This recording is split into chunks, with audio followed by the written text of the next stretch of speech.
तो दोस्तों आज की इस वीडियो में हम बात करने जा रहे हैं इट्स चैप्टर 4 नाम की इस बेहतरीन मूवी के बारे में, जो कि अपकमिंग हमें देखने को मिल सकती है। तो इसके पिछले पार्ट एक तरह से 3 हमें देखने को मिल चुके हैं, इट्स चैप्टर 1, 2, 3 और चौथा अब देखने को मिलने वाला है। तो चौथे पार्ट के बारे में अपडेट सारी कुछ जानकारी बताएंगे और पिछली जो मूवी है उन्होंने क्या कलेक्शन दिए थे उन सभी के बारे में आपको जानकारी बताएंगे। साथ ही साथ प्री प्रोडक्शन, रिलीजिंग, कास्टिंग सारी कुछ जानकारी आपको देखने को मिलने वाली है हमारे इस ऑफिशियल यूट्यूब चैनल पर। तो चैनल को पहले तो सब्सक्राइब कर लीजिएगा, बेल आइकन दबाकर इसे ऑल पर सेट कर लीजिएगा ताकि हमारी जितनी भी अपकमिंग वीडियोज़ है वो आप तक पहुंचती रहे। तो दोस्तों इसके बारे में अब हम जानना चालू करते हैं। इट चैप्टर 3 एक अमेरिकी अलौकिक हॉरर फिल्म है जो गैरी डबरमन की पटकथा से एंडी मुशिएती द्वारा निर्देशित है। यह इट 2017 की अगली कड़ी है और स्टीफन किंग के 1986 के उपन्यास इट के 2 भाग रूपांतरण का दूसरा भाग है। फिल्म में Jessica Chastain, James McAvoy, Bill Hader, यशायाह मुस्तफ़ा, जेरेयान, जेम्स रैनसोन, एंडी बीन और बिल स्कार्सगार्ड ने पेनीवाइज की भूमिका निभाई है। पिछली फिल्म की घटनाओं के 27 साल बाद सेट कहानी लॉसर्स क्लब और उनके रिश्तों पर केंद्रित है, क्योंकि वे इसे एक बार और हमेशा के लिए नष्ट करने के लिए फिर से एकजुट होते हैं। इट सीक्वल के लिए बातचीत फरवरी 2016 में शुरू हुई। सितंबर 2017 तक न्यू लाइन सिनेमा ने घोषणा की कि फिल्म सितंबर 2019 में रिलीज होगी, जिसमें डबरमन स्क्रिप्ट लिखेंगे और मुशिएती निर्देशन करेंगे। $79 मिलियन के बजट पर फिल्मांकन जून से नवंबर 2018 तक पाइनवुड टोरंटो स्टूडियो, ओशावा और टोरंटो में हुआ। इसके चैप्टर 2 का प्रीमियर 26 अगस्त 2019 को लॉस एंजल्स के रीजेंसी विलेज थिएटर में हुआ और वार्नर ब्रदर्स पिक्चर्स द्वारा 6 सितंबर को संयुक्त राज्य अमेरिका में रिलीज किया गया।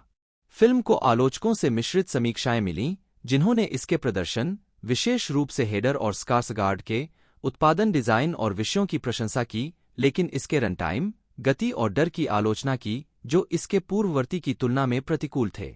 इसके बावजूद यह बॉक्स ऑफिस पर सफल रही और $79 मिलियन के बजट के मुकाबले दुनिया भर में $473.1 मिलियन की कमाई की। कथानक। इस लेख का कथानक सारांश बहुत लंबा या अत्यधिक विस्तृत हो सकता है। कृपया अनावश्यक विवरण हटाकर और इसे अधिक संक्षिप्त बनाकर इसे बेहतर बनाने में मदद करें। नवंबर 2023 जाने कि इस संदेश को कैसे और कब हटाना है। 2016 में अपनी प्रारंभिक हार के 27 साल बाद पेनीवाइज डेरी मेन लौट आया और एड्रियन मेलन नाम के एक व्यक्ति की हत्या कर दी, क्योंकि उस पर और उसके प्रेमी पर समलैंगिकता से ग्रस्त किशोरों द्वारा क्रूरतापूर्वक हमला किया गया था। डेरी में रहने वाले लॉसर्स क्लब के एकमात्र सदस्य माइक एनलॉन ने अन्य सदस्यों Bill Denbrough, Ben Hanscom, Beverly Marsh, Richie Tozier, Eddie Kaspbrak और स्टैनली उरिस को बुलाया। स्टैनली को छोड़कर, जो आत्महत्या कर लेता है, वे सभी डेरी लौट आते हैं। माइक हारे हुए लोगों की यादों को ताज़ा करता है, इससे पहले कि वह खुद उन्हें स्टैनली की आत्महत्या की खबर बताए। रिची और एडी ने जाने का फैसला किया जब तक कि बेवर्ली ने खुलासा नहीं किया कि उसे उनकी मौत के सपने आए हैं, अगर वे इसे मारने की अपनी शपथ को पूरा करने में विफल रहते हैं। इस बीच यह बेसबॉल खेल में एक युवा लड़की को चेहरे पर पैदाइशी निशान दिखाकर फुसलाकर मार डालता है। लाइब्रेरी में माइक नशीली दवाओं से प्रेरित दृष्टि के माध्यम से बिल को दिखाता है कि मूल अमेरिकी रिचुअल ऑफ चुड हारे हुए लोगों के अतीत की वस्तुओं का उपयोग करके इसे हरा सकता है। बिल उस तूफान नाले में जाता है जहां जॉर्जी मारा गया था और अपनी कागजी सेलबोट को पुनः प्राप्त करता है। एक राक्षसी बुजुर्ग महिला के रूप में हमला करने से पहले बेवर्ली अपने बचपन के घर से बेन का प्रेम पत्र प्राप्त करती है। रिची एक परित्यक्त सिनेमा में जाता है जहां वह एक गेम टोकन इकट्ठा करता है और उसका सामना पेनीवाइज से होता है, जो उसे उसकी छिपी हुई समलैंगिकता के बारे में बताता है। बेन शहर के हाई स्कूल में लौट आता है, जबकि एडी एक फार्मेसी से इन्हेलर लेता है और उस पर कोड़ी द्वारा हमला किया जाता है। इस बीच हेनरी बोवर्स को इट द्वारा मानसिक अस्पताल से मुक्त कर दिया गया है। लाइब्रेरी जाने से पहले बोवर्स ने लॉसर्स होटल में एडी पर शातिर हमला किया। वहां रिची द्वारा उसे सूली पर चढ़ाने से पहले बोवर्स ने माइक पर हमला किया। एक कार्निवल में बिल एक युवा लड़के को इससे बचाने में विफल रहता है। परेशान होकर बिल नेबोल्ट हाउस की यात्रा करता है, जहां हारने वाले उसे अकेले इसका सामना न करने के लिए मनाते हैं। अब उनकी यादें पूरी तरह से बहाल हो गई हैं। समूह सीवर के नीचे एक गुफा में उतरता है। माइक बोवर्स गैंग के साथ हारने वालों की लड़ाई से एक चट्टान प्रदान करता है और वे उस उल्का के अवशेषों में अनुष्ठान करते हैं जो इसे पृथ्वी पर लाया था। अनुष्ठान विफल हो जाता है क्योंकि यह एक विशाल पेनीवाइजमकड़ी संकर के रूप में उभरता है और माइक पर यह खुलासा करने के लिए दबाव डालता है कि अनुष्ठान ने मूल देशी कलाकारों को मार डाला। यह हारने वालों पर हमला करता है और बिल, बेन और बेवर्ली को व्यक्तिगत मतिभ्रम में डाल देता है। जब बिल जॉर्जी की मौत के लिए परोक्ष रूप से जिम्मेदार होने के अपने अपराध बोध से मुक्त हो जाता है और जब बेवर्ली को पता चलता है कि बेन ही वह व्यक्ति था जिसने उसे प्रेम पत्र लिखा था, तो वे भाग जाते हैं। जब रिची को इसके द्वारा कैटेटोनिक बना दिया जाता है तो एडी उसे बचाता है, लेकिन उसे घातक रूप से सूली पर चढ़ा दिया जाता है। कमजोर एडी फिर बताता है कि कैसे उसने पहले ही कोढ़ी का गला घोंटकर उसे लगभग मौत के घाट उतार दिया था। हारने वाले इसका सामना करते हैं कि कैसे उन्होंने अपने डर पर काबू पा लिया है और अब इकाई से डरते नहीं हैं, जिससे यह एक छोटे से कमजोर पेनीवाइज में सिकुड़ गया है। माइक उसके दिल को चीर देता है, जिसे वह और हारने वाले अपने नंगे हाथों से कुचल देते हैं और अंत में उसे मार देते हैं। वे एडी के पास लौटते हैं और पाते हैं कि वह अपनी चोटों से मर चुका है और उसके शरीर को पीछे छोड़ने के लिए मजबूर होते हैं क्योंकि इसकी गुफा फट जाती है, जिससे नीबोल्ट हाउस नष्ट हो जाता है। पानी से भरी खदान में हारे हुए लोग रिची को सांत्वना देते हैं और बेन और बेवर्ली चुंबन करते हैं। बाद में हारने वालों के हाथों पर लगे निशान गायब हो जाते हैं। हारने वालों के अलग होने के बाद बेन और बेवर्ली की शादी हो जाती है। रिची किसिंग ब्रिज पर लौट आता है, जहां उसने एक बार अपने और एडी के शुरुआती अक्षर बनाए थे। माइक डेरी से बाहर चला जाता है और बिल अपनी नई कहानी लिखना शुरू कर देता है। माइक ने बिल को बताया कि स्टैनली ने अपनी आत्महत्या से पहले लॉसर्स को पत्र लिखे थे। स्टैनली इसका सामना करने से बहुत डरा हुआ था और उसकी आत्महत्या का उद्देश्य उसके दोस्तों को इसके खिलाफ मजबूत करना था। पत्रों में उनके अंतिम शब्द संकेत देते हैं कि वे हमेशा हारे हुए रहेंगे। बेवर्ली, बेव, मार्श के रूप में जेसिका चैस्टेन, लॉसर्स क्लब की एकमात्र महिला सदस्य जिसका उसके पिता द्वारा शारीरिक और यौन शोषण किया गया था और स्कूल में संकीर्णता की झूठी अफवाहों पर उसे धमकाया गया था। टॉम रोगन के साथ अपमानजनक विवाह सहते हुए बेवर्ली न्यूयॉर्क शहर में एक सफल फैशन डिजाइनर बन गई, लेकिन बाद में उसने उसे तलाक दे दिया और बेन से शादी कर ली। यंग बेवर्ली मार्श के रूप में सोफिया लिलिस, विलियम, बिल, डेनब्रो के रूप में जेम्स मैकएवॉय, लॉसर्स क्लब के साधन संपन्न पूर्व नेता जिन्होंने 1989 की गर्मियों में इट का शिकार किया और उसे हरा दिया। बिल मुख्य रूप से प्रतिशोध से प्रेरित था क्योंकि इसने उसके छोटे भाई जॉर्जी को मार डाला और खा लिया। उन्होंने कसम खाई कि अगर यह दोबारा सामने आया तो वह और अन्य हारे हुए लोग डेरी लौट आएंगे।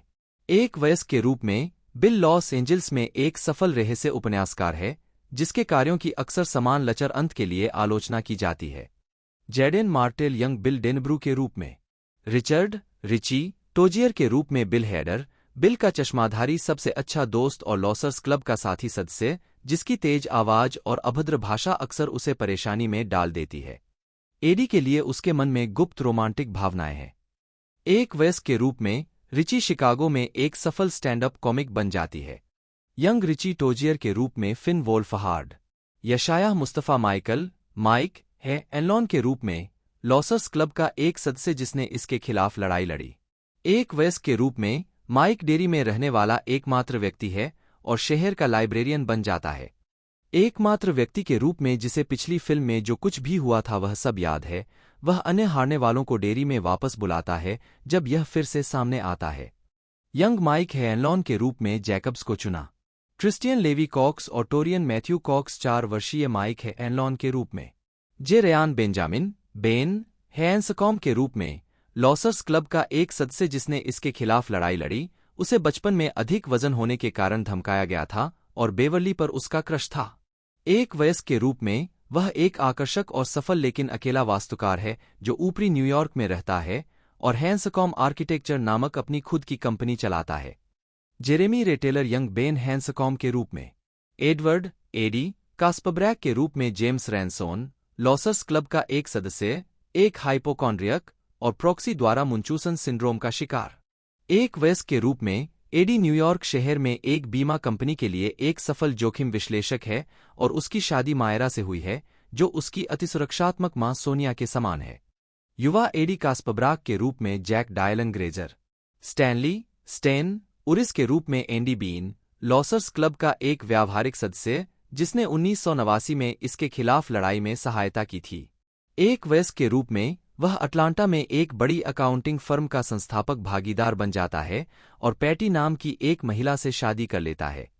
ब्लम यंग स्टेनली उरिस के रूप में Wyatt Oleff, Pennywise the dancing clown के रूप में बिल स्कार्सगार्ड, दूसरे आयाम का एक प्राचीन शिकारी प्राणी जो लाखों साल पहले एक उल्कापिंड द्वारा पृथ्वी पर लाया गया था।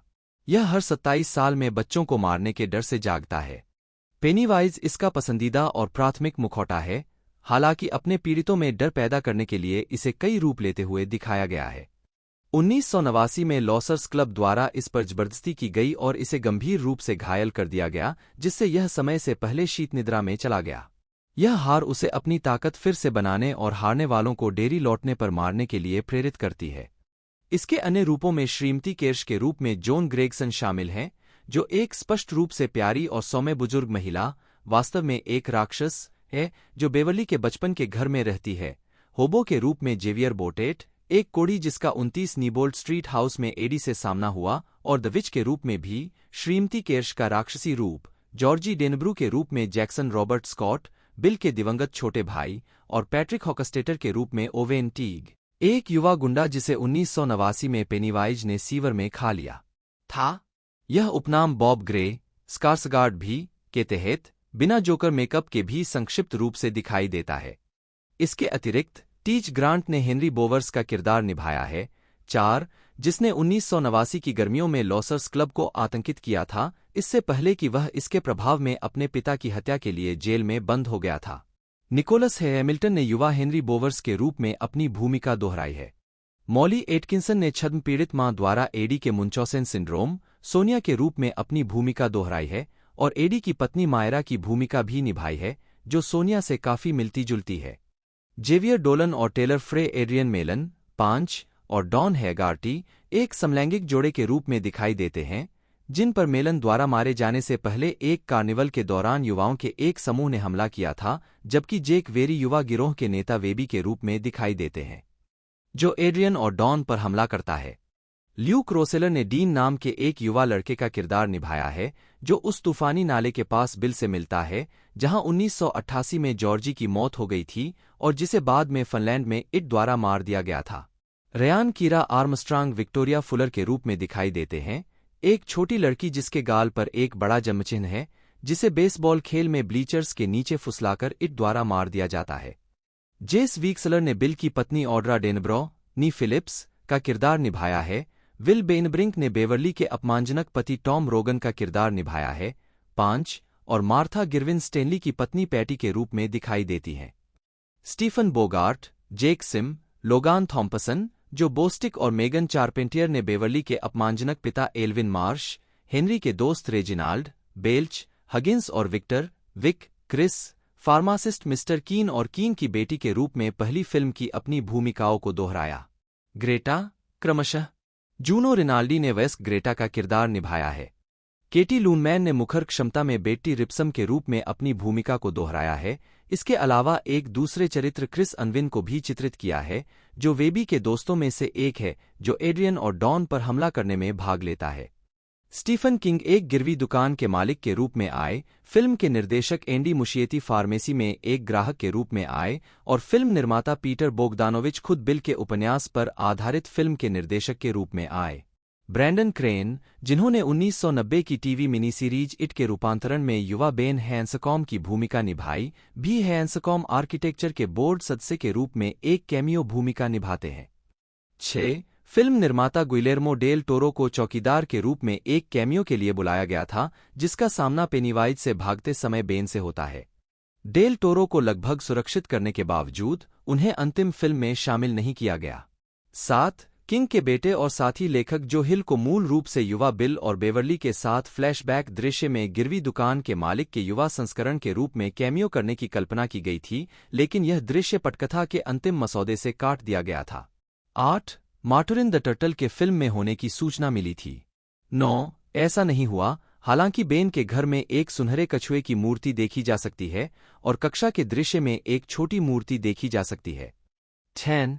उत्पादन, विकास, 16 फरवरी 2016 को निर्माता रॉय ली ने कोलाइडर के साथ एक साक्षात्कार में एक दूसरी इट फिल्म का उल्लेख करते हुए टिप्पणी की, डॉबरमैन ने मस्किएटी के साथ काम करते हुए सबसे हालिया ड्राफ्ट लिखा था, इसलिए इसे 2 फिल्मों के रूप में देखा जा रहा है।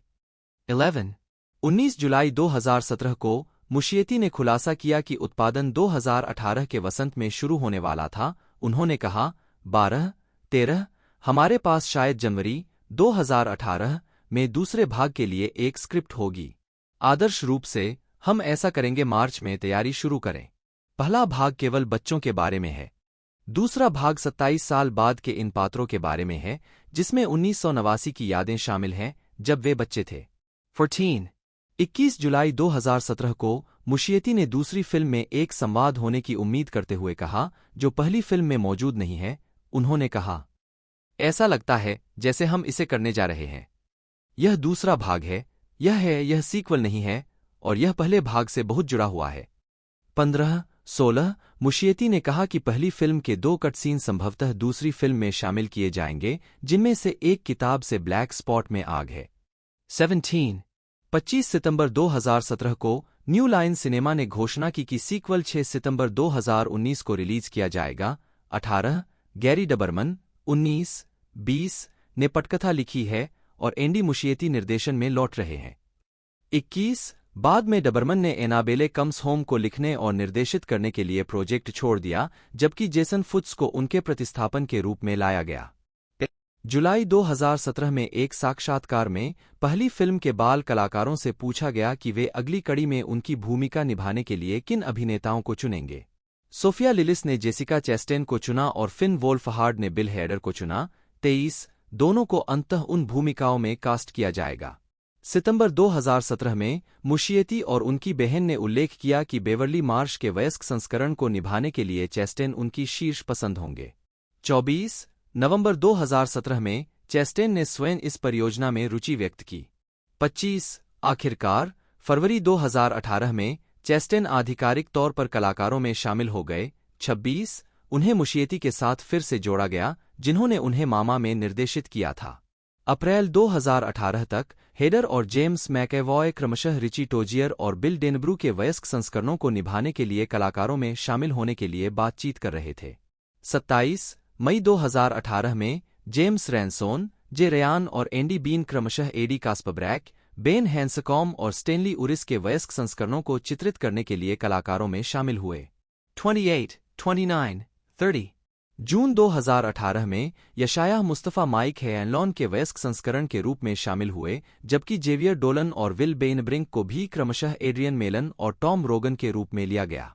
31-5 बाद में टीच ग्रांट को हेनरी बोवर्स के वयस्क संस्करण की भूमिका निभाने के लिए चुना गया, जिसे निकोलस हैमिल्टन ने निभाया था, और बिल की पत्नी के रूप में जेस वेक्सलर को भी चुना गया था। 4 एलेनोर रिग्बी के गायब होने के बाद यह मैकेवॉय, चैस्टेन, एडर, वीक्सलर और बेनब्रिंक के बीच दूसरा सहयोग है। सितंबर 2018 में यह पता चला कि जेवियर बोटेट फिल्म में दिखाई देंगे। 32 उन्होंने इसे इसके होबो और विच रूपों में बजाया। फिल्मांकन फिल्म की मुख्य फोटोग्राफी 19 जून 2018 को पाइनवुड टोरंटो स्टूडियो में शुरू हुई। 33 सीवर सिस्टम सेट का निर्माण पाइनवुड में किया गया था। 34 जबकि वास्तविक ग्रेट उत्तरी यॉर्क में स्थित है। 35 अधिकांश स्थान का काम 2018 की गर्मियों के दौरान पोर्ट होप में और उसके आसपास किया गया था, क्योंकि यह शहर डेरी के काल्पनिक मेन शहर के लिए खड़ा था। आवश्यकतानुसार संकेत और सजावट बदल दी गई। 36 टाउन हॉल के बाहरी हिस्से का उपयोग डेरी लाइब्रेरी के रूप में किया गया था। 35 होटल के कुछ बाहरी दृश्य शहर के होटल कार्लाइल में फिल्माए गए थे। 37-38 कुछ अंदरूनी भाग टोरंटो में 1902 की हवेली क्रैनफील्ड हाउस में फिल्माए गए थे, जबकि शहर और ओशावा और पिकरिंग में घरों को बाहरी हिस्से के रूप में इस्तेमाल किया गया था। ओशावा में पेनीवाइज घर के बाहरी हिस्से के लिए एक पुरानी हवेली का सेट बनाया गया था और बाद में उसे जला दिया गया। 35 फिल्म में आराधनालय वास्तव में टोरंटो में कांग्रेगेशन नेसेत इज़राइल था। डेरी हाई स्कूल के बाहरी हिस्सों को एंकेस्टर, ओंटारियो में माउंट मैरी रिट्रीट सेंटर में फिल्माया गया था। उत्पादन द्वारा उपयोग किए जाने वाले अन्य स्थानों में एलोरा क्वारी संरक्षण क्षेत्र, हैमिल्टन, ओंटारियो में स्कॉटिश संस्कार, अजाक्स, ओंटारियो में ऑडली पार्क, स्कारबोरो, टोरंटो में रूज पार्क, द बैरेंस के रूप में और मिसिसॉगा में मंदारिन रेस्तरां शामिल हैं। 35 86 दिनों के निर्माण के बाद नवंबर 2018 की शुरुआत में फिल्मांकन संपन्न हुआ। 40 पोस्ट प्रोडक्शन दृश्य प्रभाव परमाणु कला और विधि स्टूडियो द्वारा प्रदान किए गए थे। Cubica, Lola VFX, Make VFX, Rodeo FX और सोहो वीएफएक्स की मदद से उनकी देखरेख Brooke Lyndon Stanford, Justin Cornish और जोश सिमंड्स के साथ साथ प्रोडक्शन सुपरवाइजर के रूप में निकोलस ब्रूक्स ने की। 41 पहली फिल्म के फिल्मांकन के दौरान किशोर कलाकारों को उनकी उम्र से मेल खाने के लिए डिजिटल रूप से डीएज किया गया था। 42 संगीत मुख्य लेख यह अध्याय 2 साउंड ट्रैक 29 मार्च 2019 को यह घोषणा की गई कि अंग्रेजी संगीतकार, कंडक्टर और पियानोवादक बेंजामिन वॉल्फिस्क, जिन्होंने पहले हिडन फिगर्स, ब्लेड रनर 2049 और शाज़म जैसी फिल्मों के लिए मूल स्कोर तैयार किया था, इट चैप्टर 2 के लिए साउंड ट्रैक तैयार करने के लिए तैयार किया गया था। 43 यह दूसरी बार है जब संगीतकार ने निर्देशक एंडी मुशिएती के साथ काम किया है। इससे पहले 2017 में पहली इट थिएट्रिकल फिल्म के लिए साउंड ट्रैक तैयार किया था। उद्धरण वांछित साउंड ट्रैक इसमें 45 मूल ट्रैक हैं जो 30 अगस्त 2019 को जारी किए गए थे। 44 वॉल्फिस्क के अनुसार इट चैप्टर 2 के स्कोर में पहले की तुलना में एक बड़ा ऑर्केस्ट्रा और गाना बजाने वालों की सुविधा है और यह पहली फिल्म के साउंड ट्रैक से अधिक पैमाने और महत्वाकांक्षा फिल्म के दायरे को प्रतिबिंबित करने के लिए दोनों विषयों पर आधारित है, साथ ही साथ नए विषय भी बनाता है। पिछले 27 वर्षों में पात्रों के विकास को प्रतिबिंबित करने के लिए। 45 मार्केटिंग प्रमुख फोटोग्राफी शुरू होने के साथ ही लॉसर्स क्लब के वयस्क संस्करणों की पहली अवधारणा कला 2 जुलाई 2018 को जारी की गई थी। फिल्म का पहला टीजर पोस्टर 31 अक्टूबर 2018 को जारी किया गया था। फिल्म का पहला लुक 2 अप्रैल 2019 को सिनेमाकॉन में दिखाया गया था। टीजर ट्रेलर के साथ 9 मई 2019 को दूसरा टीजर पोस्टर जारी किया गया था। 46 17 जुलाई 2019 को दूसरा पोस्टर और नाटकीय ट्रेलर सैन डिएगो कॉमिक-कॉन में जारी किया गया। 47 48 स्टूडियो ने दुनिया भर में फिल्म के प्रचार पर कुल $95 मिलियन खर्च किए। 49 रिलीज लंदन में ओडियन लक्स लीसेस्टर स्क्वायर पर इसका अध्याय 2 का विज्ञापन। नाट्यशास्त्रीय चैप्टर 2 का विश्व प्रीमियर 26 अगस्त 2019 को लॉस एंजिल्स, कैलिफोर्निया के रीजेंसी विलेज थिएटर में हुआ था और इसे वार्नर ब्रदर्स पिक्चर्स द्वारा 6 सितंबर 2019 को संयुक्त राज्य अमेरिका में नाटकीय रूप से रिलीज किया गया था। 50 होम मीडिया फिल्म 19 नवंबर 2019 को डिजिटल प्रारूप में रिलीज हुई थी। संयुक्त राज्य अमेरिका में डीवीडी, ब्लूरे और 4K पर 10 दिसंबर 2019 को रिलीज हुई। 51 स्वागत बॉक्स ऑफिस इसके चैप्टर 2 ने संयुक्त राज्य अमेरिका और कनाडा में $211.6 मिलियन की कमाई की और अन्य क्षेत्रों में $261.5 मिलियन की, दुनिया भर में कुल $473.1 मिलियन की कमाई की। 3 डेडलाइन हॉलीवुड ने सभी खर्चों और राजस्व को मिलाकर फिल्म का शुद्ध लाभ $169 मिलियन आका। 49 संयुक्त राज्य अमेरिका और कनाडा में फिल्म को अपने शुरुआती सप्ताहांत में 4,570 थिएटरों से 90 से $100 मिलियन की कमाई करने का अनुमान लगाया गया था और इसकी रिलीज के सप्ताह ने एक डरावनी फिल्म द्वारा बेचे गए सबसे अग्रिम टिकटों के लिए फैंडांगो के रिकॉर्ड को तोड़ दिया। 52 फिल्म ने अपने पहले दिन में $37.4 मिलियन की कमाई की, जिसमें गुरुवार रात के पूर्वावलोकन के $10.5 मिलियन भी शामिल हैं, जो सितंबर की शुरुआत और हॉरर फिल्म दोनों के लिए दूसरी सबसे बड़ी कमाई थी, पहली फिल्म के $13.5 मिलियन के बाद। इसने पहली बार $91 मिलियन की कमाई की, जो किसी हॉरर फिल्म और सितंबर रिलीज के लिए अब तक की दूसरी सबसे अच्छी कमाई थी, जबकि पहली फिल्म की तुलना में $30 मिलियन कम थी। कम शुरुआत को अधिक मिश्रित आलोचनात्मक स्वागत के साथ साथ लगभग 3 घंटे के रनटाइम के लिए जिम्मेदार ठहराया गया था, जिसके बारे में कुछ प्रदर्शकों ने कहा कि संभवतः व्यवसाय पर अंकुश लगा। 2 इस फिल्म ने अपने पूर्ववर्ती it, the matrix reloaded, Deadpool और डेडपूल 2 के बाद R-रेटेड फिल्म के लिए 5वां सबसे बड़ा शुरुआती सप्ताहांत भी हासिल किया। 53 इसने अपने दूसरे सप्ताहांत में $39.6 मिलियन कमाए, शीर्ष स्थान बरकरार रखते हुए अपने तीसरे सप्ताहांत में $17.0 मिलियन कमाए और नवागंतुक डाउनटन एबे द्वारा गद्दी से उतार दिया गया। 54 55 आलोचनात्मक प्रतिक्रिया समीक्षा एग्रीगेटर वेबसाइट रॉटन टोमाटोज पर 382 आलोचकों में से 62% समीक्षाएं सकारात्मक हैं, जिनकी औसत रेटिंग 6.1/10 है। वेबसाइट की सर्वसम्मति में लिखा है, यह अध्याय 2 बड़ा साबित होता है। इसका मतलब हमेशा डरावनी सीक्वल के लिए डरावना नहीं होता है, लेकिन स्रोत सामग्री के लिए एक अच्छा कलाकार और वफादार दृष्टिकोण इस अनुवर्ती कार्रवाई को जारी रखता है। 56 मेटाक्रिटिक, जो एक भारित औसत का उपयोग करता है, ने 52 आलोचकों के आधार पर फिल्म को 100 में से 58 का स्कोर दिया, जो मिश्रित या औसत समीक्षाओं को दर्शाता है। 57 सिनेमास्कोर द्वारा सर्वेक्षण किए गए दर्शकों ने फिल्म को A+ से F पैमाने पर B+ का औसत ग्रेड दिया, जो पहली फिल्म के समान था, जबकि पोस्ट ट्रैक के दर्शकों ने इसे 76% का समग्र सकारात्मक स्कोर और 56% निश्चित दिया। अनुशंसा करना।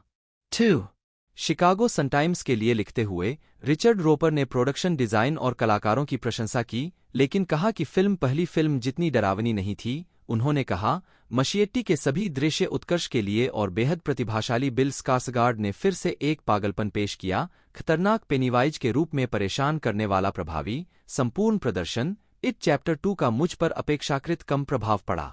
58 वैरायटी के पीटर डेब्रूज ने लिखा, जोकर वापस आ गया है और बच्चे स्टीफन किंग के राक्षस उपन्यास के भाग 2 में बड़े हो गए हैं, जो एक लंबे लेकिन उपयुक्त रूप से डरावने सीक्वल को प्रेरित करता है। 59 जबकि रोजरेबर्ट की ChristieLemaire.com ने फिल्म को 4 में से 2.5 स्टार दिए, जिसमें कहा गया कि यह अध्याय 2 एक विशाल, बोझिल गड़बड़ हो सकता है, बहुत लंबा, अत्यधिक भरा हुआ और निराशाजनक चक्करों से भरा हुआ, लेकिन इसकी कास्टिंग इतनी सटीक है, यह अभिनेताओं की केमिस्ट्री इतनी बढ़िया है और इसके भयानक प्रभाव इतने भयावह हैं कि फिल्म आपको बांधे रखती है। 60 द एवी क्लब की केटी राइफ ने फिल्म को C+ ग्रेड दिया, एदर के प्रदर्शन की प्रशंसा की, लेकिन संक्षेप में कहा, फिर इस खूबसूरत मंच का निर्माण करना, इसे प्रतिभाशाली अभिनेताओं और उच्चस्तरीय शिल्पकारों से भरना और फिर उन सभी को हटा देना कितनी शर्म की बात है, उछलते हास्य और स्कैटरशॉट साजिश के जाल दरवाजे के माध्यम से। 61 वॉक्स की अजा रोमानो ने फिल्म को अच्छी तरह से बनाई गई और मनोरंजक कहा, लेकिन वयस्क कलाकारों के सदस्यों के बीच रसायन विज्ञान की कमी की आलोचना की और लिखा कि फिल्म संदेश को गड़बड़ाती है। उपन्यास जिस पर यह आधारित है। 62 इजेबेल के रिच जुजवियाक ने फिल्म की नकारात्मक समीक्षा करते हुए इसे घुमावदार और एक ऐसी फिल्म जिसमें अपने नियमों की कोई समझ नहीं है, कहा। 63 फिल्म को स्टेन की आत्महत्या पर भी आलोचना मिली, क्योंकि फिल्म में आत्महत्या को अपने दोस्तों को मजबूत करने और उन्हें कमजोर कड़ी के रूप में हटाने के लिए एक बलिदान के रूप में दिखाया गया था, जबकि किताब में उन्होंने पूरी तरह से आतंक के कारण आत्महत्या की थी। 64 स्क्रीन रेंट और सिफी जैसे आउटलेट्स के आलोचकों का मानना है कि इससे दर्शकों के बीच एक बुरा संदेश गया है। 65 ब्लडी डिस्गस्टिंग के विलियम बिबियानी ने कहा कि यह संभावित रूप से दर्शकों को एक संदेश देता है कि खुद को मार डालो, बचपन के आघात से निपटने के लिए यह एक तर्कसंगत प्रतिक्रिया हो सकती है। 67 बस्टल की जेसिका लैचेनल ने स्टेन की आत्महत्या को महान बलिदान के रूप में महिमामंडित करने का जोखिम उठाते हुए फिल्म की आलोचना की और कहा कि यह मानसिक स्वास्थ्य समस्याओं से जूझ रहे लोगों को एक खतरनाक संदेश भेजता है। एंड्रेस वाल्टर मुशिएटी, स्पेनिश मस्कजेटी, जन्म 26 अगस्त 1973, एक अर्जेंटीना फिल्म निर्देशक और पटकथा लेखक हैं, जिन्होंने 2013 की फिल्म मामा से व्यापक पहचान हासिल की। उन्हें इट फिल्म श्रृंखला की दोनों फिल्मों, स्टीफन किंग उपन्यास के 2017 फिल्म रूपांतरण और इसके सीक्वल इट चैप्टर 2 के निर्देशन के लिए और अधिक पहचान मिली। 2023 में उन्होंने DC extended universe film the flash का निर्देशन किया। प्रारंभिक जीवन। मुशिएटी का जन्म और पालनपोषण विसेंट लोपेज, ब्यूनस आयर्स में हुआ और उनकी एक बड़ी बहन बारबरा मुशिएटी है। वह और उनकी बहन दोनों ने फंडाकियोन यूनिवर्सिडैड डेल सिने में अध्ययन किया। फिल्म उद्योग में अपने शुरुआती वर्षों के दौरान उन्होंने स्टोरीबोर्ड कलाकार के रूप में काम किया। वह इटालियन अर्जेंटीना वंश का है। कैरियर। 2013 में मुशिएटी ने अपनी पहली फिल्म अलौकिक हॉरर मामा का निर्देशन किया, जिसे उन्होंने नील क्रॉस और उनकी बहन बारबरा मुशिएटी के साथ सहलिखा, जिसमें बाद में निर्माता के रूप में भी काम किया। 3, 4, 5 यह मुशिएटी की 3 मिनट की लघु फिल्म मामा पर आधारित थी, जिसने गुइलेर्मो डेल टोरो को आकर्षित किया, जिन्होंने कहा कि इसमें सबसे डरावने दृश्य थे जो उन्होंने अब तक देखे थे। शॉर्ट ने डेल टोरो को फीचर लेंथ फिल्म का निर्माण करने के लिए राजी कर लिया। 6 जिसमें जेसिका चैस्टेन, निकोलज कोस्टरवाल्डो, मेगन चारपेंटियर और इसाबेल नेलिसे ने अभिनय किया था और 18 जनवरी 2013 को यूनिवर्सल पिक्चर्स द्वारा रिलीज किया गया था। 7 इस फिल्म का बजट $15 मिलियन था और इसने $146 मिलियन से अधिक की कमाई की।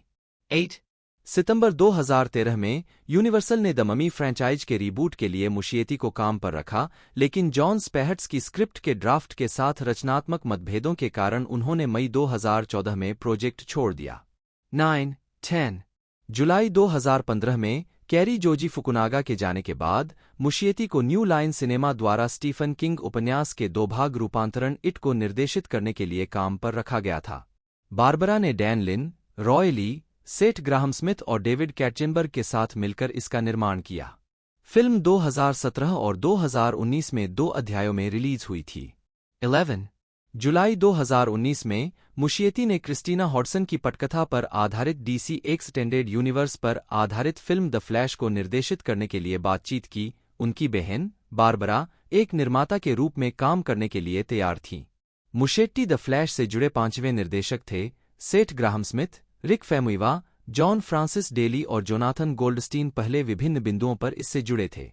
12 अगस्त 2019 में मुशिएती ने पुष्टि की कि इट चैप्टर 2 की रिलीज के बाद द फ्लैश उनका अगला प्रोजेक्ट होगा। 13 अप्रैल 2021 में एंडी और बारबरा मुशिएती ने डबल ड्रीम नाम से अपनी खुद की प्रोडक्शन कंपनी बनाई, जिसमें द फ्लैश कंपनी का पहला प्रोजेक्ट था। 14 द फ्लैश का विश्व प्रीमियर 25 अप्रैल 2023 को सिनेमाकॉन में हुआ। इसके बाद 16 जून 2023 को व्यापक रिलीज हुई। 15, 16, 17 जून 2023 में डीसी यूनिवर्स के लिए the Brave and the Bold को निर्देशित करने के लिए मुशिएती को स्टूडियो की शीर्ष पसंद बताया गया था। 2023 राइटर्स गिल्ड ऑफ अमेरिका की हड़ताल समाप्त होने के बाद स्क्रिप्ट तैयार होने तक मुशिएती औपचारिक रूप से फिल्म के लिए प्रतिबद्ध नहीं होंगे। 18 मुशिएती को महीने के अंत में हस्ताक्षर करने की पुष्टि की गई थी। 19 उस महीने के अंत में उन्होंने बारबरा और उनकी प्रोडक्शन कंपनी डबल ड्रीम ने Warner brothers pictures, Warner brothers television group और मैक्स के साथ समानांतर 3 साल के फर्स्ट लुक सौदे पर हस्ताक्षर किए।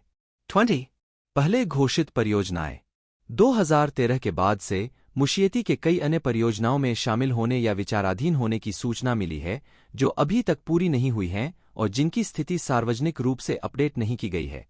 फरवरी 2013 में यूनिवर्सल पिक्चर्स ने घोषणा की कि मुशिएती जोश मालरमैन के उपन्यास बर्ड बॉक्स के फिल्म रूपांतरण का निर्देशन करेंगे, जिसे स्कॉट स्टुबर, क्रिस मॉर्गन और बारबरा निर्मित करेंगे और एरिक हेइसेरर स्क्रिप्ट लिखने के लिए तैयार हैं। 21-22 जनवरी 2014 में मुशिएती कथित तौर पर वार्नर ब्रदर्स पिक्चर्स के लिए ही-मैन फिल्म का निर्देशन करने के लिए अग्रणी दौड़ में थे, जो मास्टर्स ऑफ द यूनिवर्स की रीमेक थी। 23 जून 2014 में डेडलाइन ने बताया कि यूनिवर्सल के लिए फंतासी film Snow White and the Huntsman 24 की अगली कड़ी का निर्देशन करने के लिए मुशिएती निर्देशकों की शॉर्टलिस्ट में थे। सितंबर 2014 में आगामी स्टार वार्स स्पिन-ऑफ की प्रतिबद्धता के कारण जोश ट्रैंक के चले जाने के बाद सोनी पिक्चर्स ने शैडो ऑफ द कोलोसस के फिल्म रूपांतरण का निर्देशन करने के लिए मुशिएती को चुना। बारबरा को केविन मिशर के साथ फिल्म का सहनिर्माण करने के लिए तैयार किया गया था और सेठ लोचहेड को पटकथा लिखने के लिए तैयार किया गया था।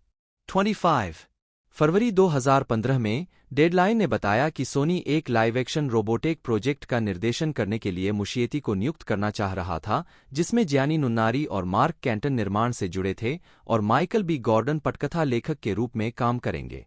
26 मार्च 2015 में प्लान बी एंटरटेनमेंट ने स्केलेटन क्रू संग्रह से स्टीफन किंग की लघु कहानी द जांट के फिल्म अधिकारों का विकल्प चुना, जिसमें मुशिएती को निर्देशन और बारबरा को निर्माता के रूप में जोड़ा गया। 27 सितंबर 2017 में डेडलाइन ने बताया कि मुशिएती ड्रैकुल पुस्तक के एक फिल्म संस्करण से जुड़ी हुई थी। 28 दिसंबर 2017 में यह घोषणा की गई थी कि मुशिएती साइमन स्टैलेनहाग द्वारा विज्ञानफाई उपन्यास द इलेक्ट्रिक स्टेट के फिल्म रूपांतरण को निर्देशित करने के लिए बातचीत कर रहे थे, जिसमें रूसो भाई एंडी और बारबरा मुशिएती के साथ निर्माण कर रहे थे। 29 दिसंबर 2020 में यह घोषणा की गई थी कि रसोस अब फिल्म का निर्देशन करेंगे, जिसमें मस्किटिस अभी भी निर्माता के रूप में शामिल हैं। 30 अक्टूबर 2018 में यह घोषणा की गई थी कि मुशिएती वार्नर ब्रदर्स की live action film attack on Titan का निर्देशन करेंगे।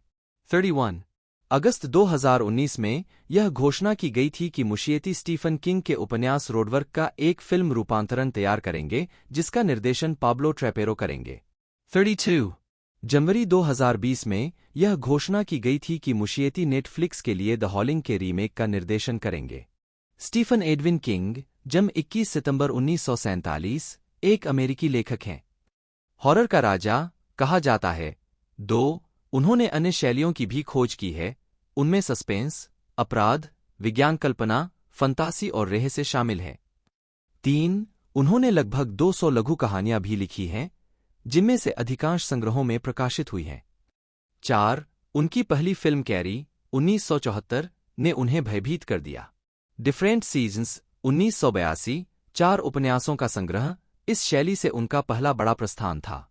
किंग्स फिक्शन पर आधारित फिल्मों में Carrie, Christine, the Shining, the dead Zone, Stand by Me, Misery, Dolores Claiborne, the Shawshank Redemption, the Green Mile और इट शामिल हैं। उन्होंने छद्मनाम रिचर्ड बैचमैन के तहत प्रकाशित किया है और अन्य लेखकों, विशेष रूप से अपने दोस्त पीटर स्ट्राब और बेटों जो हिल और ओवेन किंग के साथ सहलिखित रचनाएं की हैं। उन्होंने नॉन फिक्शन भी लिखा है, विशेष रूप से on writing a memoir of the craft. King के कई कार्यों ने ब्रैम स्टोकर और ऑगस्ट डलेथ पुरस्कार जीते हैं। उन्होंने साहित्य में अपने समग्र योगदान के लिए पुरस्कार भी जीते हैं, जिसमें 2003 में अमेरिकी पत्रों में विशिष्ट योगदान के लिए पदक, 5, 6, 2007 में मिस्ट्री राइटर्स ऑफ अमेरिका से ग्रैंड मास्टर पुरस्कार, 7 और 2014 में कला का राष्ट्रीय पदक शामिल है। 8 जॉयस कैरोल ओट्स ने किंग को शानदार ढंग से जड़ों से जुड़ा, मनोवैज्ञानिक रूप से यथार्थवादी लेखक कहा, जिनके लिए अमेरिकी दृश्य प्रेरणा का एक निरंतर स्रोत रहा है और अमेरिकी लोकप्रिय संस्कृति संभावनाओं का एक विशाल स्रोत रही है। 9 प्रारंभिक जीवन और शिक्षा। किंग का जन्म 21 सितंबर 1947 को पोर्टलैंड, मेन में हुआ था। उनके पिता डोनाल्ड एडविन किंग, जो द्वितीय विश्व युद्ध से लौटने के बाद एक ट्रैवलिंग वैक्यूम सेल्समैन थे, का जन्म इंडियाना में पोलक उपनाम के साथ हुआ था, जिसे वयस्क होने पर बदलकर किंग कर दिया गया। 10 किंग की मां नेली रूथ किंग, नी पिल्सबरी थीं। 11 उनके माता-पिता की शादी 23 जुलाई 1939 को स्कारबोरो, मेन में हुई थी। वे क्रोटनॉनहर्सन, न्यूयॉर्क जाने से पहले शिकागो में डोनाल्ड के परिवार के साथ रहते थे। 12 किंग के माता-पिता द्वितीय विश्व युद्ध के अंत में मेन लौट आए और स्कारबोरो में एक साधारण घर में रहने लगे। वह स्कॉट्स आयरिश वंश का है। 13 जब किंग 2 वर्ष के थे, तब उनके पिता ने परिवार छोड़ दिया। उनकी मां ने उन्हें और उनके बड़े भाई डेविड को अकेले ही पाला, कभी-कभी बहुत आर्थिक तनाव में भी। वे स्कारबोरो से चले गए और शिकागो, इलिनोइस में रिश्तेदारों पर निर्भर रहे।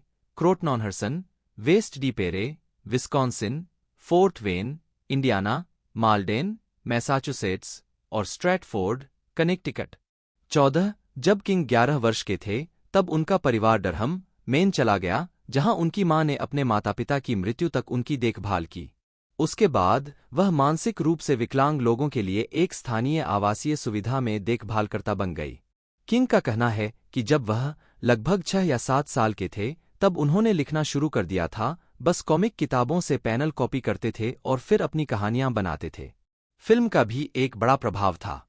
मुझे शुरू से ही फिल्में पसंद थीं। इसलिए जब मैंने शुरुआत की लिखने के लिए, मुझमें छवियों में लिखने की प्रवृत्ति थी, क्योंकि उस समय मैं बस यही जानता था। 15 किंग अपनी युवावस्था में पढ़ने के शौकीन थे। मैंने नैन्सी ड्रू से लेकर साइको तक सब कुछ पढ़ा। मेरा पसंदीदा रिचर्ड मैथेसन द्वारा लिखित द श्रिंकिंग मैन था। जब मैंने इसे पाया तो मैं 8 साल का था। 16 किंग को अचानक इस बात का एहसास हुआ कि वह आजीविका के लिए क्या करना चाहता था। अपने बड़े भाई के साथ एक अटारी में घूमते समय उसे अपने पिता की किताबों का एक बॉक्स मिला। उस दिन जो बॉक्स मुझे मिला वह पुरानी किताबों का खजाना था, एवन पेपरबैक। हालांकि सबसे पसंदीदा 1947 का एचपी लवक्राफ्ट संग्रह था, जिसे the lurking fear and other stories कहा जाता था। मैं अपने रास्ते पर था। लवक्राफ्ट, मेरे पिता के सौजन्य से, ने मेरे लिए रास्ता खोल दिया। 17 किंग ने एक बुक मोबाइल ड्राइवर से पूछा, क्या आपके पास कोई कहानी है कि बच्चे वास्तव में कैसे होते हैं? उसने उसे मक्खियों का स्वामी दिया। यह सूत्रात्मक साबित हुआ। जहां तक मुझे याद है, यह पहली किताब थी जिसके हाथ मजबूत थे, जो पन्नों से बाहर निकले और मुझे गले से लगा लिया। इसने मुझसे कहा, यह सिर्फ मनोरंजन नहीं है, यह जीवन है या मौत। मेरे लिए लॉर्ड ऑफ द फ्लाइज ने हमेशा यह दर्शाया है कि उपन्यास किस लिए हैं, वे अपरिहार्य क्यों हैं। 18 उन्होंने डरहम एलिमेंट्री स्कूल में पढ़ाई की और 1962 में लिस्बन फॉल्स, मेन में लिस्बन हाई स्कूल में प्रवेश लिया। 1 उन्होंने डेव्स रैग में योगदान दिया। यह अखबार उनके भाई ने माइमोग्राफ मशीन से छापा था और बाद में अपने दोस्तों को कहानियां बेचीं। उनकी पहली स्वतंत्र रूप से प्रकाशित कहानी I was a teenage grave robber थी, जो 1965 में फैंजीन कॉमिक्स रिव्यू के 4 अंकों में क्रमबद्ध थी। वह लिस्बन के वीकली एंटरप्राइज के लिए एक खेल रिपोर्टर थे। 1966 में किंग ने छात्रवृत्ति पर ओरोनो में मेन विश्वविद्यालय में प्रवेश किया। वहां रहते हुए उन्होंने छात्र समाचार पत्र द मेन कैंपस के लिए लिखा और उन्हें प्रोफेसर एडवर्ड होम्स और बर्टन हैटलेन के रूप में गुरु मिले। 19, 20, 21 किंग ने हैटलेन द्वारा आयोजित एक लेखन कार्यशाला में भाग लिया, जहां उन्हें तबीथा स्प्रूस से प्यार हो गया। 20 किंग ने 1970 में अंग्रेजी में कला स्नातक के साथ स्नातक की उपाधि प्राप्त की और उसी वर्ष उनकी बेटी नाओमी राचेल का जन्म हुआ। किंग और स्प्रूस की शादी 1971 में हुई। 1 किंग ने हैटलेन को श्रद्धांजलि अर्पित की।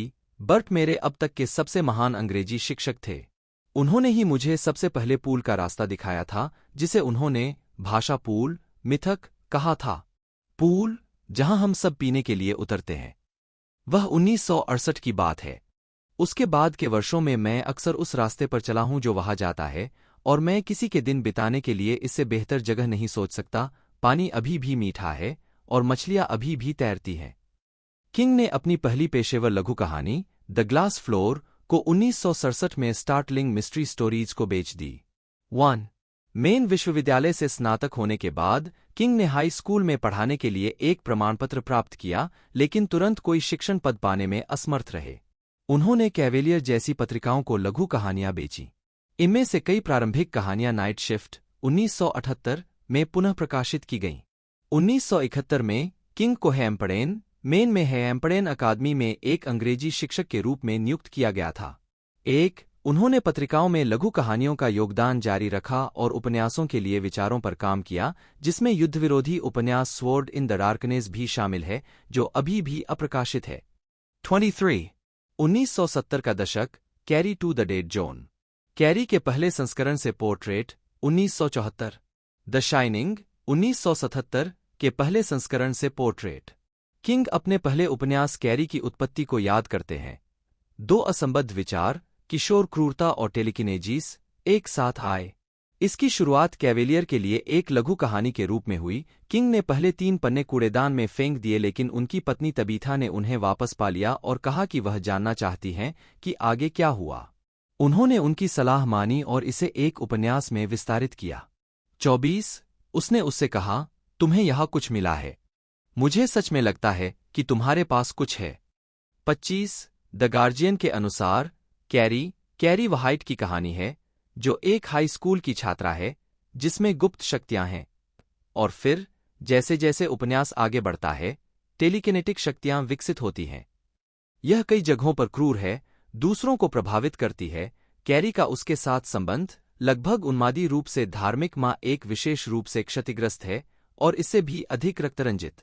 26 न्यूयॉर्क टाइम्स में कैरी की समीक्षा में कहा गया है कि किंग एक कहानी बताने से कहीं अधिक करता है। वह खुद एक स्कूल शिक्षक है और वह कैरी के दिमाग के साथ साथ उसके सहपाठियों के दिमाग में भी घुस जाता है। वह एक बात भी जानता है या प्रतीकवाद के बारे में 2, विशेष रूप से रक्त प्रतीकवाद। 27 किंग हाई स्कूल के छात्रों को ड्रैकुला पढ़ा रहे थे और सोच रहे थे कि अगर पुरानी दुनिया के पिशाच न्यू इंग्लैंड के एक छोटे से शहर में आए तो क्या होगा। यह सलेम के लॉर्ड का रोगानु था, जिसे किंग ने पीटन प्लेस ड्रैकुला से मिलता है कहा था। 28 सलेम स्लॉट के प्रकाशित होने के आसपास ही किंग की मां की गर्भाशय कैंसर से मृत्यु हो गई। 1 अपनी मां की मृत्यु के बाद किंग और उनका परिवार बोल्डर, कोलोराडो चले गए। उन्होंने एस्टेस पार्क में स्टेनली होटल का दौरा किया, जिसने एक शराबी लेखक और उसके परिवार द्वारा सर्दियों के लिए एक होटल की देखभाल करने के बारे में द शाइनिंग को आधार प्रदान किया। 15 किंग का परिवार 1975 में ऑबर्न, मेन लौट आया, जहां उन्होंने द स्टैंड पूरा किया, जो एक महामारी और उसके परिणाम के बारे में एक सर्वनाशकारी उपन्यास था। किंग याद करते हैं कि यह वह उपन्यास था जिसे लिखने में उन्हें सबसे अधिक समय लगा, और यह वह उपन्यास भी था जो मेरे लंबे समय से पाठकों को अब भी सबसे अच्छा लगता है। इस तरह की एकजुट राय के बारे में कुछ निराशाजनक बात है कि आपने अपना सर्वश्रेष्ठ काम किया है 20 वर्षों पहले, लेकिन अभी हम उस पर नहीं जाएंगे। धन्यवाद। 29 1977 में किंग्स ने अपने तीसरे और सबसे छोटे बच्चे ओवेन फिलिप के साथ कुछ समय के लिए इंग्लैंड की यात्रा की। वे उस पतझड़ में मेन लौट आए और किंग ने मेन विश्वविद्यालय में रचनात्मक लेखन पढ़ाना शुरू किया। एक हॉरर पर उनके द्वारा पढ़ाए गए पाठ्यक्रमों ने उनकी पहली नॉन फिक्शन किताब डेंसे मैकाब्रे को आधार प्रदान किया। 1979 में उन्होंने दूसरी दृष्टि से संपन्न एक साधारण व्यक्ति के बारे में द डेड जोन प्रकाशित किया। यह कैसल रॉक, मेन में घटित होने वाला उनका पहला उपन्यास था। किंग ने बाद में द डेड जोन के साथ इस पर विचार किया। मैंने वास्तव में अपनी प्रगति हासिल की। 30 1980 का दशक, द डार्क हाफ के विभिन्न मौसम। 1982 में किंग ने डिफरेंट सीजन्स प्रकाशित किया, जो 4 उपन्यासों का एक संग्रह था जिसमें डरावनी कल्पना की तुलना में अधिक गंभीर नाटकीय झुकाव था, जिसके लिए वह प्रसिद्ध हो गए थे। 31 एलन च्यूज ने लिखा, पहले 3 उपन्यासों में से प्रत्येक में सम्मोहक क्षण है और अंतिम एक भयानक छोटा रत्न है। 32 4 में से 3 उपन्यासों को फिल्मों के रूप में रूपांतरित किया गया, the Body as Stand by Me 1986, 33 the Shawshank Redemption 1994 के रूप में रीटा हेवर्थ और शशांक रिडेम्पशन 34 और एप्ट प्यूपिल इसी नाम की फिल्म 1998 के रूप में 35 चौथे द ब्रीथिंग मेथड ने सर्वश्रेष्ठ लघु कथा के लिए ब्रिटिश फैंटेसी पुरस्कार जीता। 36 किंग याद करते हैं, मुझे अपने जीवन में सबसे अच्छी समीक्षाएं मिली और यह पहली बार था कि लोगों ने सोचा, वाह, यह वास्तव में कोई डरावनी चीज नहीं है। 37 किंग पूरे दशक भर नशे की लत से जूझते रहे और अक्सर कोकीन और शराब के प्रभाव में लिखते रहे। उनका कहना है कि उन्हें कुजो लिखना मुश्किल से ही याद है। 38 1983 में उन्होंने क्रिस्टीन प्रकाशित की, एक प्रेम त्रिकोण जिसमें 17 वर्षीय मिसफिट आर्नी कनिंघम, उसकी नई प्रेमिका और एक प्रेतवाधित 1958 प्लायमाउथ फ्यूरी शामिल है। 39 उसी वर्ष बाद में उन्होंने पेट सेमेट्री प्रकाशित की, जिसे उन्होंने 1970 के दशक के अंत में लिखा था, जब उनका परिवार एक राजमार्ग के पास रह रहा था। जैसा कि एक पड़ोसी ने कहा था, बहुत सारे जानवरों का उपयोग किया जाता था। उनकी बेटी की बिल्ली मार दी गई और उन्होंने उसे स्थानीय बच्चों द्वारा बनाए गए पालतू कब्रिस्तान में दफना दिया। राजा ने इसके परे एक कब्रिस्तान की कल्पना की जो अपूर्ण रूप से ही सही मृतकों को जीवित कर सके। शुरुआत में उन्हें इसे प्रकाशित करना बहुत परेशान करने वाला लगा, लेकिन डबलडे के साथ अपने अनुबंध को पूरा करने के लिए उन्होंने इसे पुनर्जीवित किया। 40 1985 में किंग ने द रीच और द मिस्ट सहित लघु कथा साहित्य की एक पुस्तक स्केलेटन क्रू प्रकाशित की। वह याद करते हैं, मुझसे पूछा जाता था, आपके बचपन में ऐसा क्या हुआ था जिसके कारण आप उन भयानक चीजों को लिखना चाहते हैं? मैं इसका कोई वास्तविक उत्तर नहीं सोच सका और मैंने मन में सोचा, आप हॉरर पर एक अंतिम परीक्षा क्यों नहीं लिखते और उन सभी राक्षसों को शामिल कर लेते हैं जिनसे बचपन में हर कोई डरता था। वेयरवोल्फ, पिशाच, ममी, विशाल जीव जो पुरानी बी फिल्मों में न्यूयॉर्क को खा गए थे, इन सभी को वहां रखें। 41 ये प्रभाव एक आकार बदलने वाले राक्षस के बारे में है जो अपने पीड़ितों के डर का रूप ले लेता है और डेरी, मेन शहर को परेशान करता है। उन्होंने कहा कि उन्हें लगा कि उन्होंने राक्षसों के बारे में लिखना समाप्त कर लिया है और वह आखिरी बार सभी राक्षसों को सामने लाना चाहते हैं और इसे नाम देना चाहते हैं। 42 इसने 1987 में अगस्त डरलेथ पुरस्कार जीता। 1987 किंग के लिए असामान्य रूप से उत्पादक वर्ष था। उन्होंने the eyes of the dragon प्रकाशित किया, जो एक उच्च काल्पनिक उपन्यास था जो उन्होंने मूल रूप से अपनी बेटी के लिए लिखा था। 44 उन्होंने एक लोकप्रिय लेखक के बारे में मिस्री प्रकाशित की जो एक कार दुर्घटना में घायल हो गया और एनी विल्क्स ने उसे बंदी बना लिया, जो उसकी स्वघोषित नंबर 1 प्रशंसक थी। मिस्री ने रॉबर्ट आर मैककैमोन के स्वान सॉन्ग के साथ उद्घाटन ब्रैम स्टोकर पुरस्कार साझा किया। 45 किंग का कहना है कि उपन्यास नशे की लत से जुड़े उनके अनुभवों से प्रभावित था। एनी मेरी नशीली दवाओं की समस्या थी और वह मेरी नंबर 1 प्रशंसक थी। भगवान, वह कभी छोड़ना नहीं चाहती थी। 15 उन्होंने द टोमिनोकर्स नामक एक विज्ञान कथा उपन्यास प्रकाशित किया जो नशे के रूपकों से भरा हुआ था। पुस्तक प्रकाशित होने के बाद राजा की पत्नी ने हस्तक्षेप किया और वह नशे की लत का इलाज कराने के लिए सहमत हो गया। 46 2 साल बाद उन्होंने एक लेखक के बारे में द डार्क हाफ प्रकाशित किया जिसका साहित्यिक परिवर्तनहंकार उसके स्वयं के जीवन पर निर्भर करता है। 47 लेखक के नोट में किंग लिखते हैं कि मैं दिवंगत रिचर्ड बैचमैन का ऋणी हूं। 48 छद्मनाम किंग ने छद्मनाम रिचर्ड बैचमैन के तहत 5 लघु उपन्यास Rage 1977, the Long Walk 1979, Roadwork 1981, the Running Man 1982 और थिनर 1984 प्रकाशित किए। वह बताते हैं, मैंने ऐसा इसलिए किया क्योंकि मेरे करियर के शुरुआती दिनों में प्रकाशन व्यवसाय में यह भावना थी कि साल में एक किताब को जनता स्वीकार करेगी। आखिरकार जनता को इस बात का ज्ञान हो गया क्योंकि आप अपना परिवर्तन कर सकते हैं नाम, लेकिन आप वास्तव में अपनी शैली को छुपा नहीं सकते। 49 बैचमैन का उपनाम बैचमैन ओवरड्राइव बैंड से लिया गया है और उनका पहला नाम रिचर्ड स्टार्क का संकेत है। छद्म नाम डोनाल्ड ई वेस्टलेक ने अपने गहरे काम को प्रकाशित करने के लिए इस्तेमाल किया था। 50 बैचमैन की किताबें किंग की सामान्य किताबों की तुलना में अधिक गंभीर हैं। किंग ने अपने बदले हुए अहंकार को काले रंग का निराश, बहुत अच्छा आदमी नहीं कहा। एक साहित्यिक गिल्ड सदस्य ने थिनर की प्रशंसा करते हुए कहा, अगर स्टीफन किंग वास्तव में लिख सकते हैं तो स्टीफन किंग कैसा लिखेंगे। 21 वॉशिंगटन डीसी बुक स्टोर के क्लर्क स्टीव ब्राउन ने बैचमैन को किंग के छद्म नाम के रूप में उजागर किया था, जिन्होंने किंग और बैचमैन के बीच शैलीगत समानताएं देखीं और लाइब्रेरी ऑफ कांग्रेस में प्रकाशक के रिकॉर्ड को ढूंढा जिसमें किंग को रेज के लेखक के रूप में नामित किया गया था। 51 किंग ने बैचमैन की छद्म नाम के कैंसर से मृत्यु की घोषणा की। किंग ने प्रतिबिंबित किया कि रिचर्ड बैचमैन ने अपना करियर किसी भ्रम के रूप में नहीं बल्कि एक आश्रय स्थल के रूप में शुरू किया था जहां मैं कुछ शुरुआती किताबें प्रकाशित कर सकता था जो मुझे लगा कि पाठकों को पसंद आ सकती हैं।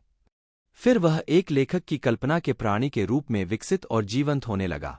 बार बार करते हैं, उसने अपनी वास्तविकता को अपने ऊपर ले लिया, बस इतना ही, और जब उसका भंडाफोड़ हो गया तो वह मर गया। 52 1996 में जब डेस्परेशन रिलीज हुई तो साथी उपन्यास द रेगुलेटर्स को बैचमैन द्वारा खोजी गई पांडुलिपि के रूप में प्रकाशित किया गया था। 2006 में किंग ने घोषणा की कि उन्होंने एक और बैचमैन उपन्यास ब्लेज की खोज की है जो अगले वर्ष प्रकाशित हुआ था।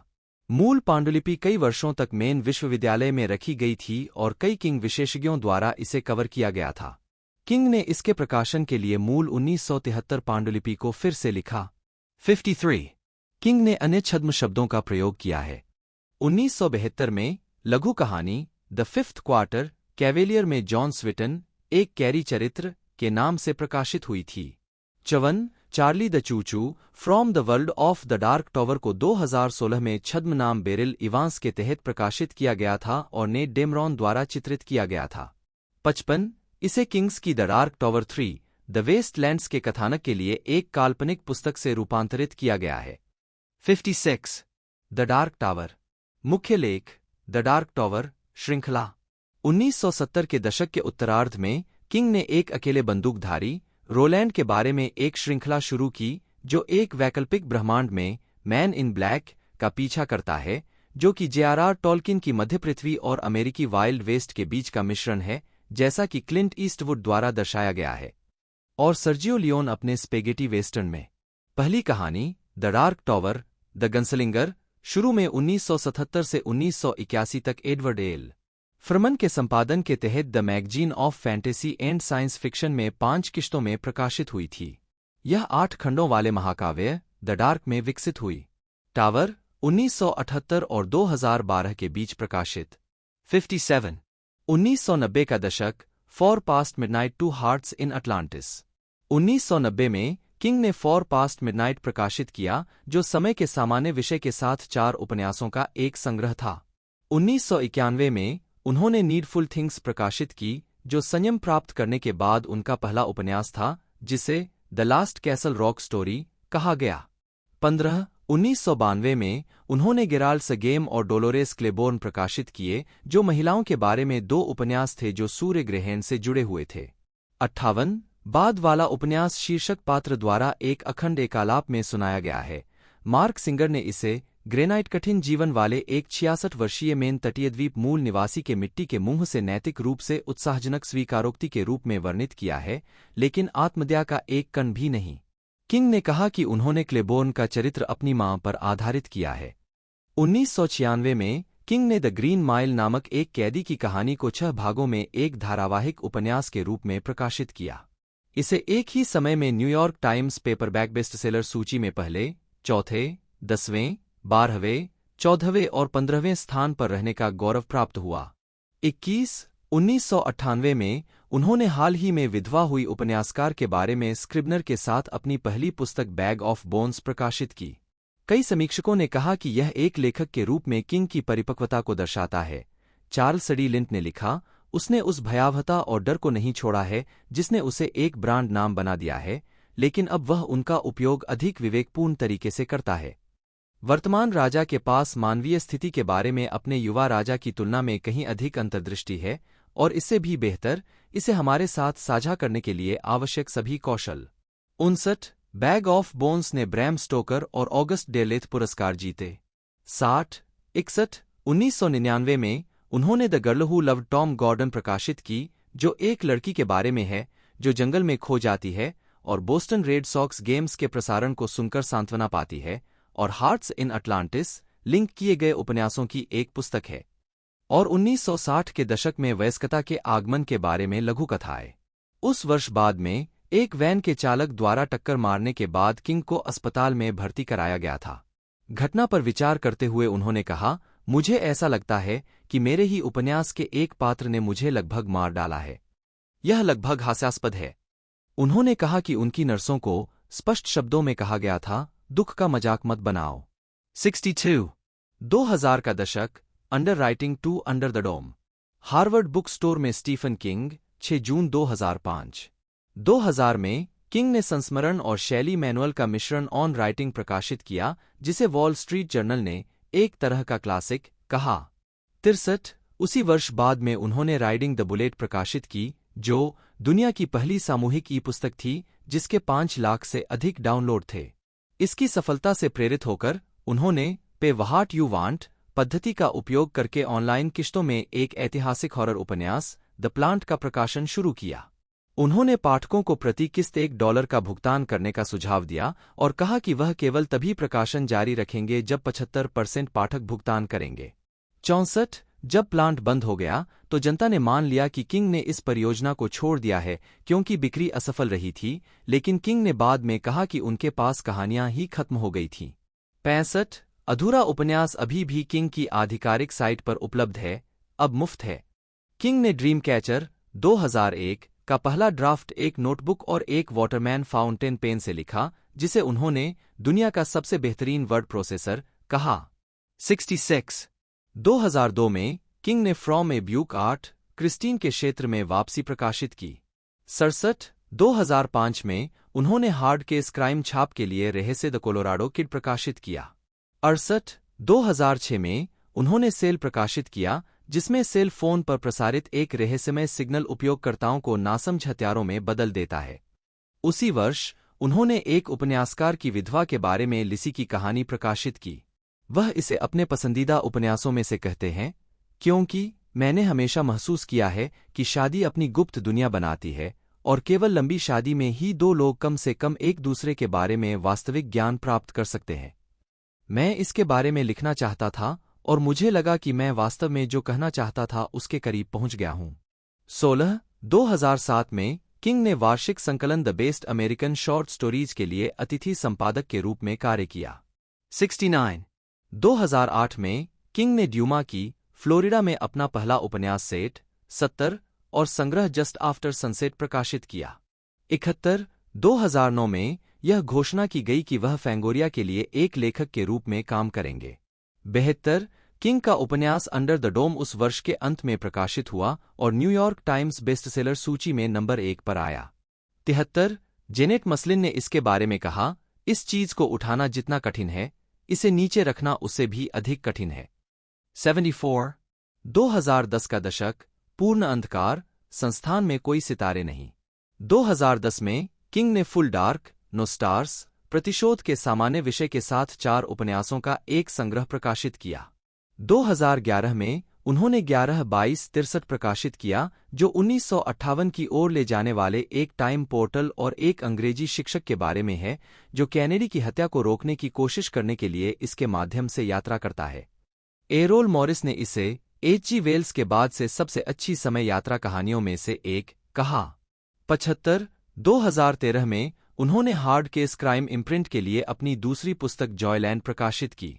76 उसी वर्ष बाद में उन्होंने द शाइनिंग की अगली कड़ी डॉक्टर स्लिप प्रकाशित की।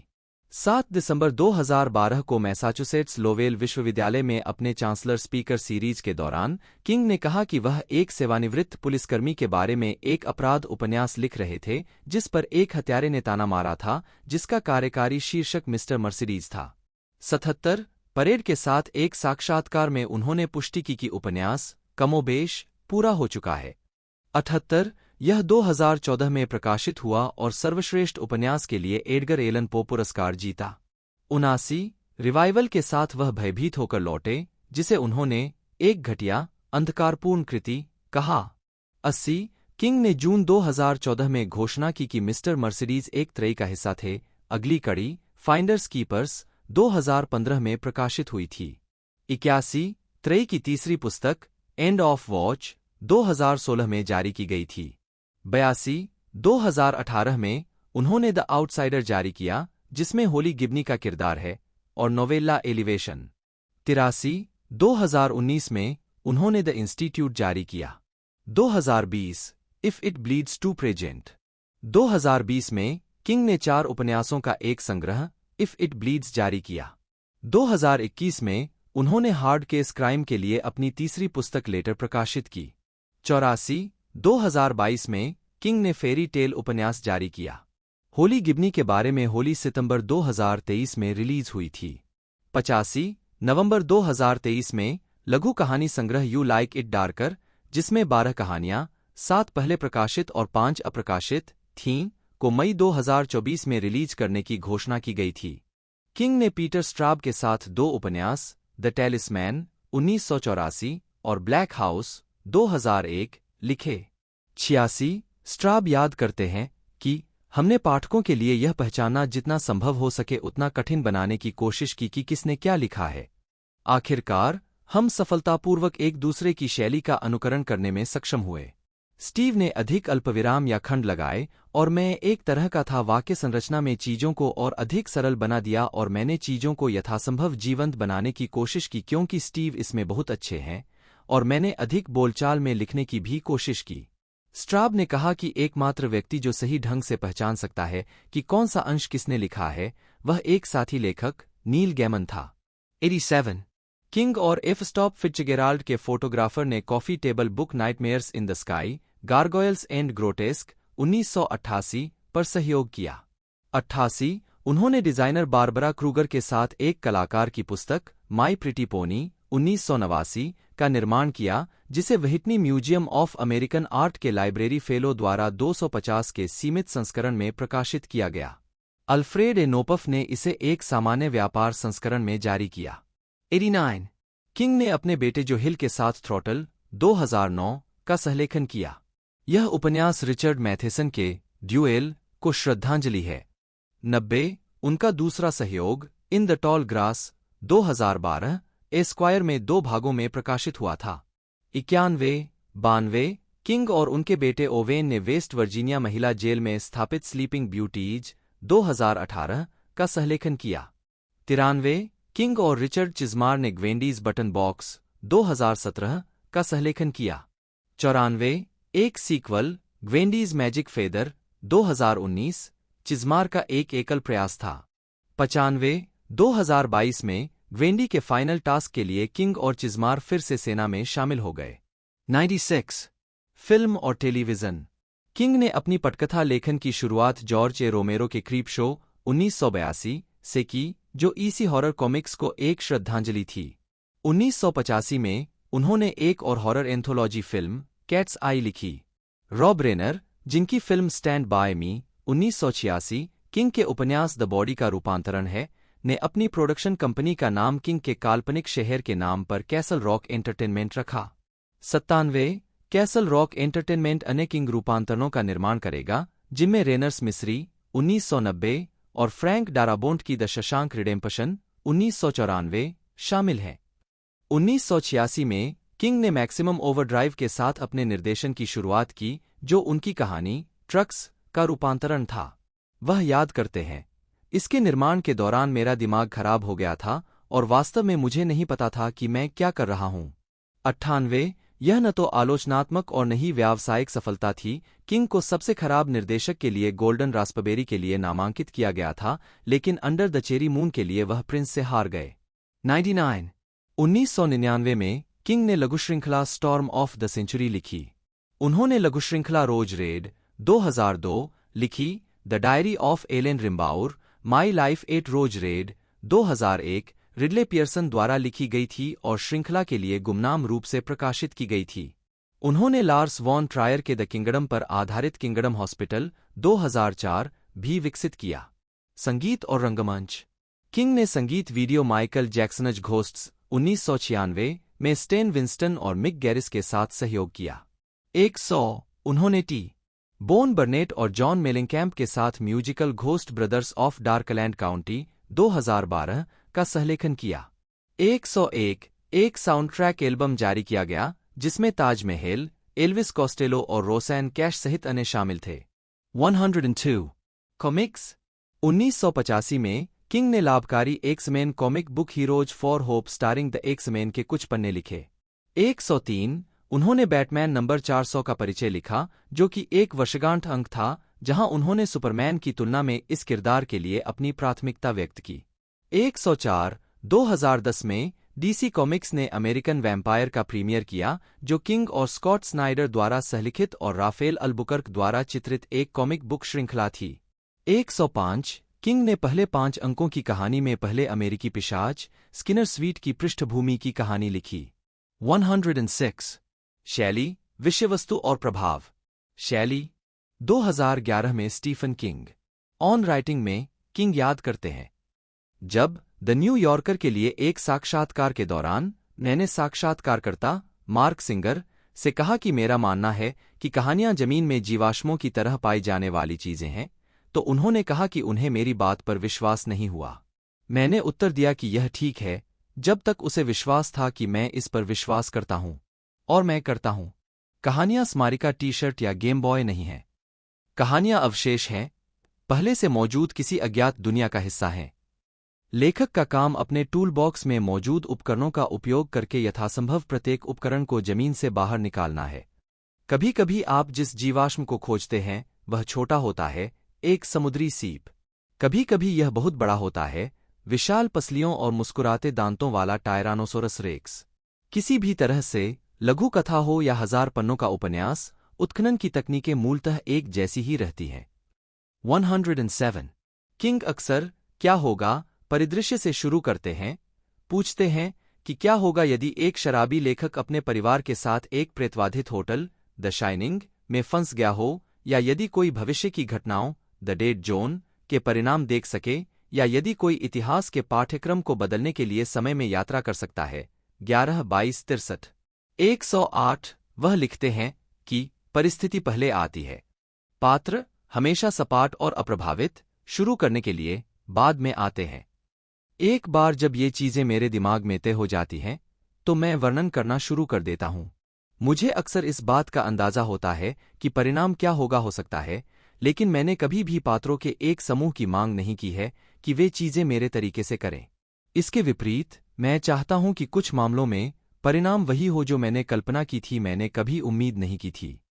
दोस्तों, इट्स चैप्टर 2, जैसा कि ये फ्रेंचाइजी एक हॉरर मिस्ट्री एक तरह से जो मूवीज़ की एक तरह से फ्रेंचाइजी, और पिछला पार्ट हमें एक तरह से देखने को मिला था 170 मिनट का, और वो 26 अगस्त 2019 को एक तरह से रैगन विलेज थिएटर्स में रिलीज़ किया गया था और एक तरह से वर्ल्ड वाइड इसे 6 सितंबर 2019 को यूनाइटेड स्टेट में लॉन्च कर दिया गया था। साथ ही साथ इंडिया में भी रिलीजिंग डेट ये थी और नेट बजट इसका 80 मिलियन का था और इसने जो कलेक्शन दिया 470 मिलियन प्लस में इसने कलेक्शन दिया था, जो कि इस मूवी के लिए बहुत ही बढ़िया था और इसी वजह से मेकर्स इसका अगला पार्ट लेकर जरूर आने वाले हैं।